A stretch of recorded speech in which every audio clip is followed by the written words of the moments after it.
Muy buenas tardes, un gusto saludarles a esta hora en Argumentos. Como siempre, es un placer acompañarles, Soriemi González. Nuestras redes a su disposición, @argumentosgb y mi cuenta @Soriemi. Como siempre, desde este espacio hablamos de diferentes temas que son parte de la noticia nacional, de la dinámica, pero también de esos temas que son importantes conversar y conocer, no solamente desde el ámbito externo, sino también desde lo interno. Y justamente de hablar de la gestión de las emociones y de cómo es importante también conocer acerca de cómo funcionamos, de cómo llegar a ese bienestar en nuestra mente y también en nuestro corazón. Para eso nos acompaña una invitada especial, está con nosotros Isabela Sotillo, quien es psicólogo mención clínico. Gracias por estar en Argumentos. Gracias a ti por la invitación y a todo el equipo de Globovisión. Para mí es un placer estar aquí. Bueno, como tú dices, es demasiado importante pues el mundo social, que siempre tenemos muchísimas cosas que nos acompañan externamente, pero no funcionamos si no nos conocemos a nosotros primero internamente. Entonces, bueno, hoy vamos a tocar muchos temas interesantes. Porque justamente, como decía, es importante eso, conocerse en lo interno y desde aquí siempre abordamos como muchos temas y temas importantes de análisis, pero de cómo funciona la dinámica y el entorno exterior. Pero siempre es importante eso, sentarnos y pensar, bueno, ¿cómo estoy en lo interno? ¿Cuándo necesito también buscar ayuda?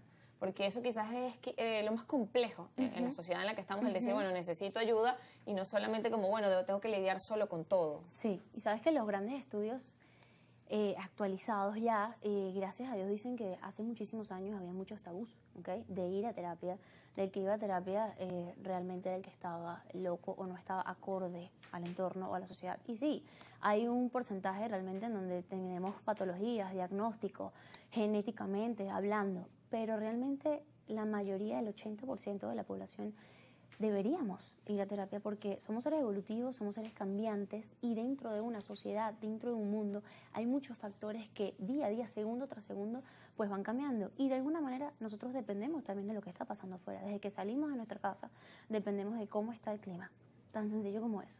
Vamos a depender de cómo está nuestra relación de trabajo, quiénes nos acompañan en nuestro ámbito laboral, cómo nos sentimos nosotros en el lugar de entrenamiento o una actividad física. Entonces, ahí ya podemos empezar a hablar un poquito de lo que es el tema del intrapersonal e interpersonal. Tenemos una relación intrapersonal, que es la relación que tenemos con nosotros mismos, y las relaciones interpersonales, que son todo lo que pasa después de nuestro primer lugar seguro, que es nuestra casa. Entonces, esa relación intrapersonal juega como una base de un edificio, y ya después yo voy construyendo en base a nuestras elecciones. Entonces, esa parte de esa introspección a veces es muy complejo hacerlo nosotros mismos. Por eso es tan importante asistir a terapia bajo un profesional, sea un coach, sea un médico, sea un psiquiatra, sea un psicólogo. Es importante siempre dejarse ayudar, es importante siempre dejarse escuchar, es importante drenar, es importante descargar, porque día a día pues nos vamos cargando de estrés, de cosas que van pasando en nuestra vida que realmente necesitamos hacer limpieza constantemente y hacer una revisión internamente de cómo estamos.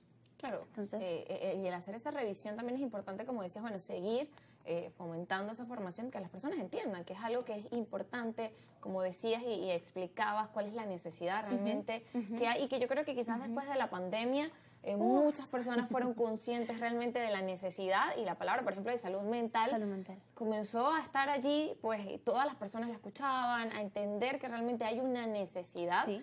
Y no sé cómo lo evalúas quizás en las consultas, si las personas, bueno, ahora se animan más o llegan ya cuando de pronto, bueno, estoy ahogado y no sé cómo... Nombraste un fenómeno, diría yo, que es la pandemia.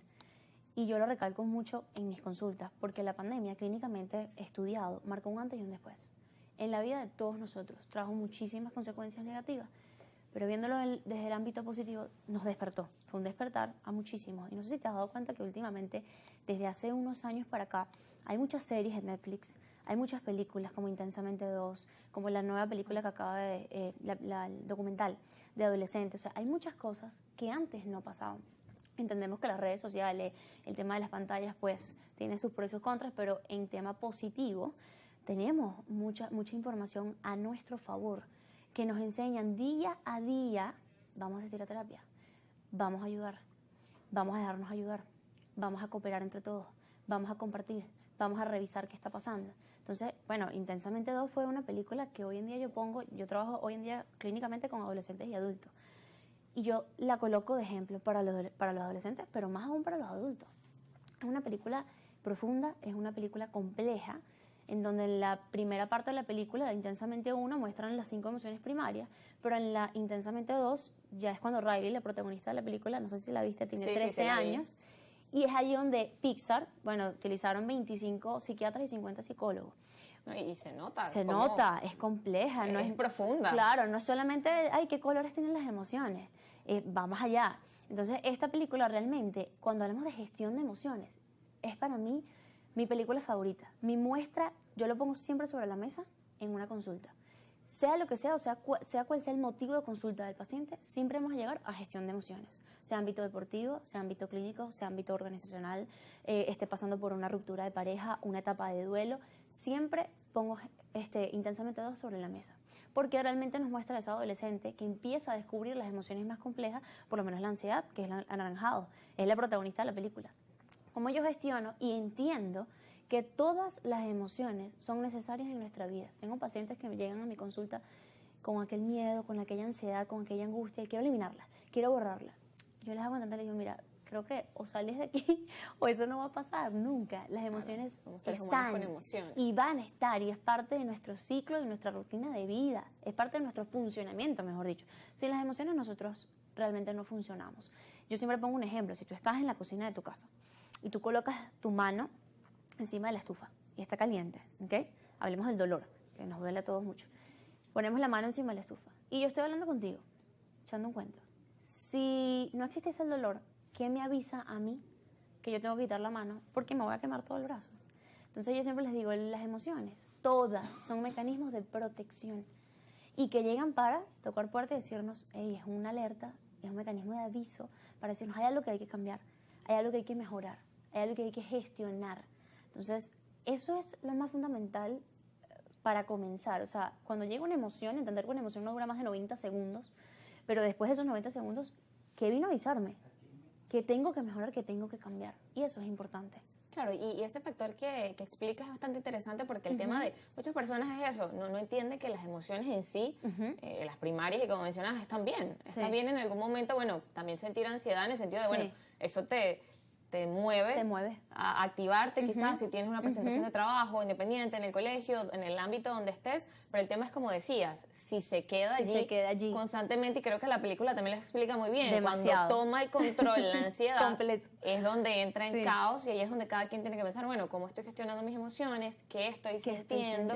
¿Y qué se queda allí de forma permanente? Porque como dices, bueno, quizás ese análisis no lo hace porque, bueno, en el momento, incluso cuando no sé, si es molestia, si es miedo, no lo piensas, pero bueno, luego es como, sentarse a ver qué estoy sintiendo y si es permanente, ¿no? Exactamente. Bueno, lo dijiste ahorita.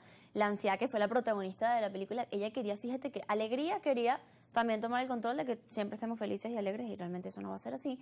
Y ansiedad quería tomar el control completico de todo lo que estaba pasando. Entonces, realmente ahí es cuando tú dices, ¿a qué extremo vas a llegar? Entender que la ansiedad hizo mover a Riley para superarse en el hockey, pero entender que no me voy a quedar permanente en una ansiedad, porque la ansiedad realmente es futuro y es lo que no ha llegado y no ha pasado. Bien, para seguir hablando de este tema, lo vamos a hacer luego de la pausa. Ustedes no se muevan, seguimos con más de argumentos.